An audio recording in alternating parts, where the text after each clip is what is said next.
Dear students, आज हमारे बीच में प्रिंसिपल साहब हैं, तो हम गोला से आए हुए हैं सर आपको ब्लेसिंग्स देने। तो सबसे पहले मैं सर को ही रिक्वेस्ट करूंगा कि भारद्वाज सर को कि वो यहाँ पर आए और अपनी बात रखें। Please sir.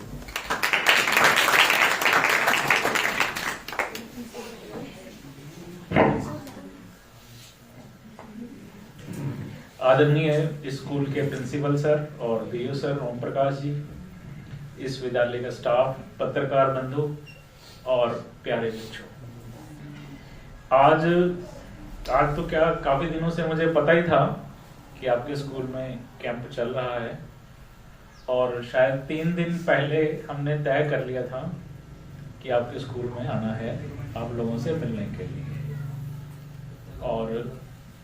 और कुछ और बताएं कि मैं भी बेटा इसका प्रोग्राम ऑफिसर रहा हूं, तो इस नाते मुझे ये उत्सुकता थी कि बच्चों के बीच में जाएंगे और देखेंगे कि आजकल कैंप कैसे चलते हैं, क्योंकि मैं लगभग 15 साल पहले आपकी तरह ही कैंप लगाया करता था।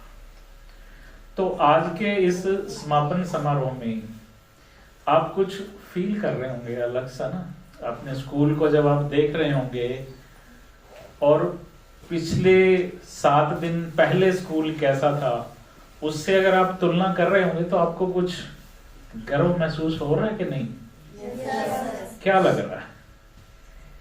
कुछ अंतर लग रहा है? तो क्या लग रहा है? एक बच्चा खड़ा होके बताए। लवप्रीत, तुम ही हो? इतनी देर में तो याद हो जाते हैं ना। आजा बेटा, आजा। हम ना बातें कर करके ही करेंगे, वो बातों के बीच में से देख लेना आपने क्या लेना है और क्या छोड़ना है। क्या अंतर लगा बेटा अब आपको अपने स्कूल को देख के? क्या लग रहा है?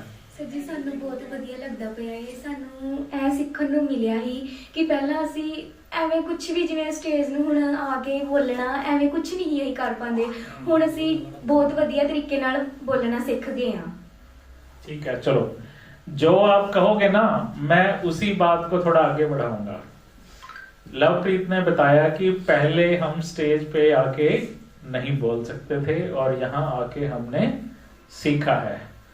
तो बेटा स्टेज से बोलने का ना एक ही मंत्र है, वो बड़ा अजीब सा लगेगा आपको सुन के कि जब भी आपको बोलना पड़े तो पहले तो थोड़ा शुरू में तैयारी करके जाना, पढ़ के चले जाना, फिर भी यहाँ आके थोड़ा कहते हैं टांगे ना से कांपती हैं शुरू में, ऐसे होता है। बाद में नहीं लगता जब प्रैक्टिस हो जाती है। तो आपने क्या समझना है उस बात को ना याद रखना कि मेरे, अब ध्यान से सुनना, इसको स्टोर कर लेना, बात सेव कर लेना फाइल को, कि जितने लोग सामने बैठे हैं ना सब बेवकूफ हैं, आपसे कम ज्ञानी हैं। मेरे सामने जितने लोग हैं सब क्या हैं? मेरे से कम ज्ञानी तो मैं ही हूं जी। अरे भाई तैयारी आप करके आए हो ना। अब एक बच्चे ने बताया कि भगत सिंह को जब फांसी होने वाली थी तो वो बैठे किताब पढ़ रहे थे। ये बात इस बच्चे के अलावा कितने बच्चों को पता थी? हमें भी नहीं पता, अध्यापकों को भी नहीं पता ये बात। वो बच्चा कहीं से पढ़ के आया ना, तैयारी करके आया और आप सबके सामने वो अपनी बात रखी। तो आगे से कभी भी हिम्मत नहीं छोड़नी। थोड़ा सा जो डर लगता है हमें बोलने में, उसको एक और तरह से मैं आपको बताता हूं दूर करने के लिए। आपने स्प्राइट की ऐड देखी है ना? ठंडे की ऐड देखी है ना स्प्राइट की? उसमें क्या कहते हैं? वो बाइक कैसे ले जाता है पहाड़ के ऊपर, डर के आगे। तो वो जो डर है आपको मंच का, हाँ ड्यू होगी, चलो अच्छी बात, माउंटेन ड्यू है ना। इसका मतलब तुम्हारे अंदर ज्ञान है, माउंटेन ड्यू है वो, डर के आगे जीत है। बस अब एक तो जब बीच में ऐसा थोड़ा हल्का फुल्का आ जाए ना, फिर उसको स्टॉप भी कर लेते हैं कि डर के आगे जीत है, और उस जीत में कितना मजा है वो डर में नहीं है। डर के तो दुब के रहोगे। इवन अध्यापक भी है ना, आपके जितने आपको अध्यापक पढ़ाते हैं, वो मैं अगर सही से आपको बताऊं ना तो 90% अध्यापक मंच पर आके बात नहीं कर सकते। क्यों अनिल जी, ठीक है डाटा? मतलब क्लास में तो वो पढ़ा देंगे, लेकिन अगर कहो कि सुबह प्रेयर में आके या कहीं ऐसी गैदरिंग है वहां बोलना है, तो 90% बेटा 10 में से 9 अध्यापक, शायद इससे भी ज्यादा, मना कर देंगे ना। इसके लिए तो बहुत तैयारी करनी पड़ेगी। क्यों? उनके अंदर एक डर बैठा हुआ है। तो जब वो डर दूर हो जाएगा तो फिर मेरी तरफ सोचे चलो आज भागल के बच्चों को मिलके आते हैं, बातें करेंगे। वरना ठंड में बेटा कौन 70-80 किलोमीटर से आ रहा है, अपने प्रिंसिपल सर से पूछ लो, तो मैं मिलने ही आया हूं, मुझे कोई आज सरकारी काम नहीं था स्कूल में। एक दिन आपके स्कूल में पहले भी एड्रेस किया था ना मैंने, याद है आपको? हाँ, तो चलो अब और बात करते हैं। आपका ये जो कार्यक्रम चला नेशनल सर्विस स्कीम का, 7 डेज का ये कैंप रहता है और 2 आपके दूसरे कैंप होते हैं 1 डे। तो आपका इसका ध्येय वाक्य क्या है? एनएसएस का मोटो क्या है? एनएसएस का मोटो क्या है? ध्येय वाक्य कहते हैं उसे या मोटो कहते हैं, वो क्या है? पीछे देखो, ये तुम बता देंगे, बताओ बेटे। बस हो गए, फ्यूज उड़ गया इनका सबका। Not me but you, not me, इसका क्या है? जो आपने 7 दिन किया वो यही किया है कि पहले मैं नहीं आता, आप आते हो, और आपसे भी आगे बढ़ के कि आपका स्कूल आपसे पहले आता है। आपने अपने स्कूल की सफाई की है ना? तो और कुछ सीखा होगा। तो ये सफाई आपसे क्यों करवाई जाती है? क्यों करवाई जाती है? कई बच्चे कहेंगे हम कोई स्वीपर लगे हुए हैं। नो, आपके अंदर एक जिम्मेदारी की भावना भरनी है हमने, कि जहां पे आप पढ़ रहे हो उस विद्यालय के प्रति आपके अंदर एक जिम्मेदारी की भावना पैदा हो, उसलिए ये। तो जब जिम्मेदारी की भावना पैदा होगी तो आप खुद ही उसका ख्याल रखोगे। अब जैसे अगर हम क्लास में जाके देखते हैं तो कितने ही कागज के टुकड़े मिलते हैं, अब बच्चे फाड़ फाड़ के फेंकते रहते हैं। आज देख लो स्कूल अपना। अब आज स्थिति बेटा ये है कि अधिकतर स्कूलों में स्वीपर है ही नहीं, बहुत कम स्कूल है जहां स्वीपर बचे हैं। हर स्कूल में ऐसे ही वो पार्ट टाइम रखा हुआ है स्वीपर, वो थोड़ी थोड़ी सफाई कर देता है।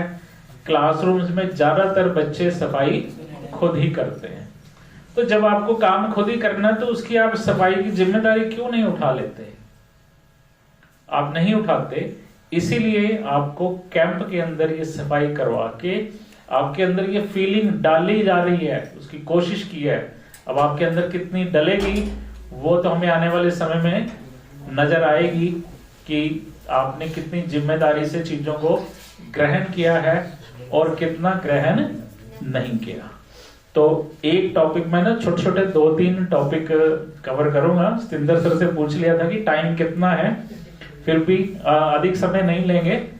एक तो आप अपने अंदर बेटा जिम्मेदारी की भावना रखो, स्कूल के प्रति, अपने परिवार के प्रति, अपने गांव के प्रति, तभी तो आप फिर देश के प्रति जिम्मेदार नागरिक बन पाओगे ना। तो उससे आपका विकास होगा। दूसरा है आपकी पर्यावरण के प्रति चेतना। यह भी एक जिम्मेदारी ही है कि अगर हम जो इस साइड बैठे हुए हैं हम सारे, अगर हम याद करें अनिल जी को छोड़ के और सतिंदर जी को छोड़ के, कि हमारे स्कूलों में एक ना हैंडपंप हुआ करता था। क्यों सैनी साहब? हैंडपंप होता था बेटा, भाई आप जरा अब सुनना बात को। एक हैंडपंप होता था, स्कूल बड़ा होता था, 2 हैंडपंप होते थे, टंकी नहीं होती थी, टोटी नहीं होती थी, सारे बच्चे वहीं पानी पीते थे। और जो पीटी सर होते थे उनकी ड्यूटी होती थी कि वो हैंडपंप ठीक से चलता रहे। फिर भी हफ्ते में 1 आध दिन कभी तो उसकी वो हत्थी टूट जाती थी, कभी एक उसके अंदर एक चीज होती है बेटा, उसको बोकी कहते हैं, वो उसके अंदर गिर जाती थी, मतलब पानी निकलना बंद हो जाता था। और अब क्या है स्थिति? अब स्थिति ये है कि जो हमारी जमीन में पानी है वो पीने लायक नहीं रहा। इसीलिए ये टूटियों का पानी कमेटी का आता है, उसमें कुछ ट्रीटमेंट करके हमें भेजा जाता है। तब बेटा बोतलों में पानी नहीं होता था। आज आप बोतल देखते हो ना पानी की, तब जब हम स्कूल में पढ़ते थे ना तो कोई स्कूल में पानी की बोतल लेके आता था और ना ही बोतलों में पानी बिकता था। तो मतलब उस समय अगर हमें कहा जाता था कि आने वाले समय में कुछ परिवर्तन होंगे और पानी बिकेगा, तो हमें सुन के बड़ी हैरानी होती थी।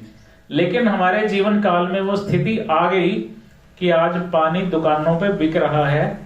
अब लीटर की ही नहीं, अब बेटा वो देखते हो ना, अब 200 ml 250 ml की भी बोतल बिक रही है।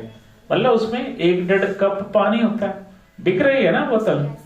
तो अगर हम इसी बात को आगे बढ़ाएं और आपको कहें कि बेटा एक दिन ऐसा आएगा कि ऑक्सीजन बिकेगी, जिसमें हम सांस ले रहे हैं ये ऑक्सीजन बिकेगी, और बच्चा जब स्कूल जाएगा तो वो पानी की बोतल के साथ एक ऑक्सीजन का सिलेंडर भी लेके जाएगा। सोचो जरा कैसा लग रहा है आपको? इधर टंगा हुआ है, इधर वो लगी हुई है मास्क, उसके थ्रू सांस ले रहा है, और ये आप देखोगे कि ऑक्सीजन बिक रही है। तो वो स्थिति को क्या हम टाल सकते हैं या कुछ उसको रोक सकते हैं? उसकी जिम्मेदारी आज की जो हमारी युवा शक्ति है उसके ऊपर है कि हम कितने पेड़ लगा सकते हैं। पेड़ लगाना और ही काफी नहीं है, पेड़ लगा के फोटो खींच लिए जाते हैं, उसके बाद वो पेड़ कहाँ चले जाते हैं। हर साल अगर 1000 पेड़ लगता हो तो 10 पेड़ भी शायद नहीं पलते। आपको भी पेड़ मिले होंगे पहले, आपको याद है कोई पेड़ बड़ा किया किसी बच्चे ने जिसका पूरा पेड़ बन गया हो? किसका बना है पेड़ बताओ? 1 2 कितने पेड़ बने और कितने मिले? आओ बता दो, आ जाओ, आ जाओ भाई, माउंटेन ड्यू पिलाएंगे तेरे को, आ जा, आ जा, आ जा।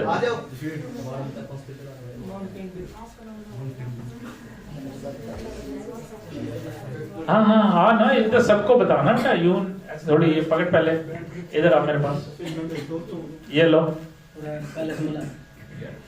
कैसे बोलते हो? ज्ञानवान तो ही है, तेरे ऊपर हाथ रख दिया मैंने, बोलो। तुम सर के कान में बता दो। अच्छा ठीक है, पूरा पैलेस में लगाया था, वो बड़ा हो गया। चलो इसके लिए तालियां बजा दो, पेड़ बड़ा किया। तो अब आगे से ये आप जिम्मेदारी लेंगे कि मैं अपने जीवन में कम से कम 5 पेड़ तो लगाऊंगी।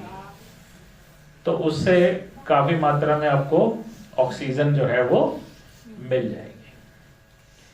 अब और विषय बदलते हैं, पढ़ाई, जो कि आपको लगता है कि सबसे मुश्किल काम ये पढ़ाई है ना? पढ़ाई मुश्किल? नो सर, ना, झूठ बोल रहे हो। पढ़ाई मुश्किल क्यों है? क्योंकि जब आपको अनिल सर इतनी बढ़िया बढ़िया बातें बताते हैं, बताओ है मैंने बेरा,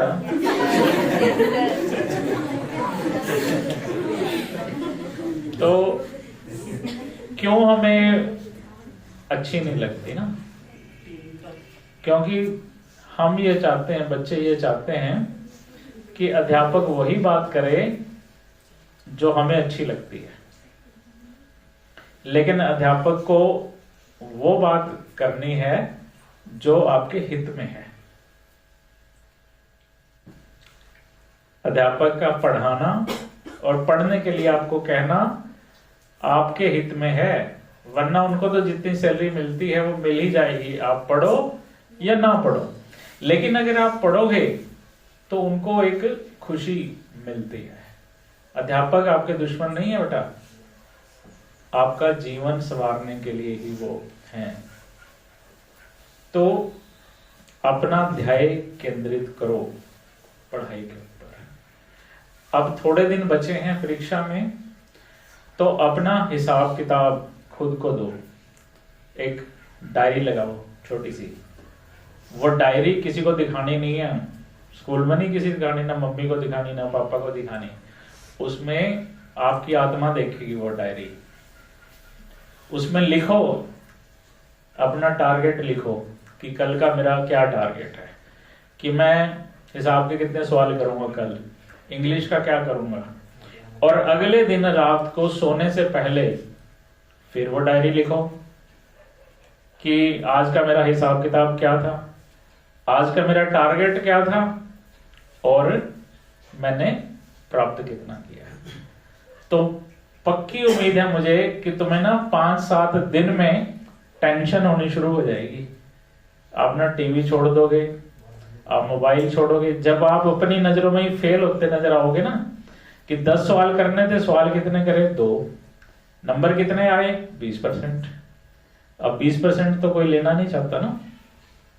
अपनी नजरों में खुद ही मैं तो फेल हो गया, प्रेशर बढ़ेगा यहाँ पर, और आप अधिक काम करने लगोगे। आप 80% 90% तक जाओगे। और जब आप खुद काम करने लगोगे ईमानदारी से, तो फिर आपका परीक्षा का जो परिणाम है वह भी इंप्रूव हो जाएगा। ठीक है। और लास्ट बात कि अपने जीवन के लिए कोई ध्यान चुनो।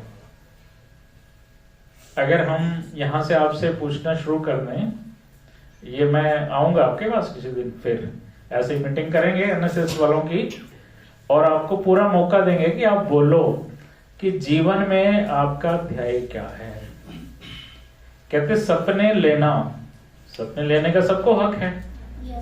आप में से कोई सोचता होगा कि मैं पायलट बनूंगा, कोई सोचता है मैं सॉफ्टवेयर इंजीनियर बनूंगा, कोई डॉक्टर भी बनने की सोच रहा होगा। लेकिन वो सपने लेना और उन सपनों को साकार करना, दोनों में काफी अंतर है। सपने आप जो आपने लिए हैं, उनको साकार करने के लिए आप कर क्या रहे हो, उसका हिसाब किताब वो आपकी छोटी सी डायरी रहेगी। तो इन बातों के ऊपर अमल करें, और खास करके ऑक्सीजन जिम्मेदारी। धन्यवाद आप सब।